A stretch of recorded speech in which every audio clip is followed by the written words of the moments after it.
Most of us stayed dry, but we've been spoiled so far for much of July in terms of keeping things below normal. So we continued our hot and humid streak that we kicked off yesterday, but at least it looked nice from start to finish from Indigo Sky Casino and Resort outside of Seneca, Missouri. And as far as temperatures go, the past 36 hours from Joplin Regional showed how after we spent so much of this month with temperatures just below normal, we went back into the lower 90s yesterday, and we did it again today. After starting out quite warm in the mid 70s, we topped out at least 91 to 93 degrees for Joplin this afternoon.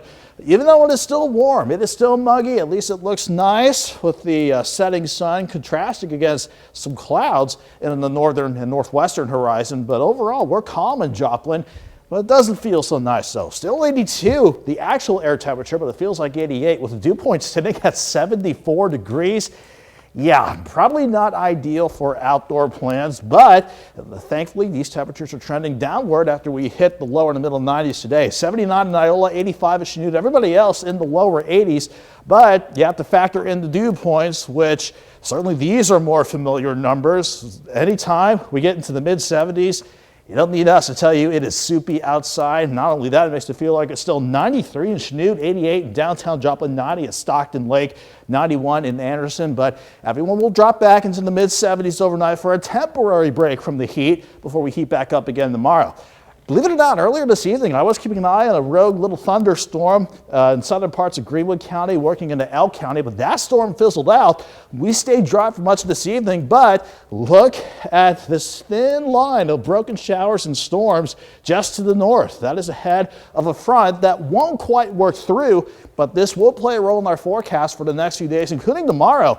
And the jet stream will play a role too. Weak waves riding along the edge of this upper ridge out west, but as soon as we go into next week for sure to wrap up the month, it's all about this upper ridge, keeping us dry, but keeping us hot and downright humid. For the overnight though, we're starting out calm, but as soon as we go into the overnight, I'm not going to rule out some isolated storms in our southern counties.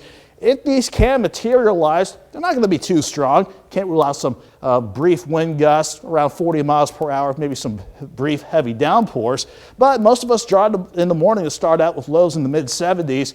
Then we go back into the lower 90s at least for tomorrow, maybe some mid 90s for some, while we deal with some isolated storms during the afternoon. Again, isolated should be the key here. Most spots should be dry, but regardless if you see rain or not, we start at 74, 88 by noon, highs topping out around 94 degrees. Any storms out there as we go into Sunday night will fade away with the setting sun. We'll be dry to start Monday morning out, then we'll deal with a chance for some scattered storms as we stay in the 90s again for Monday.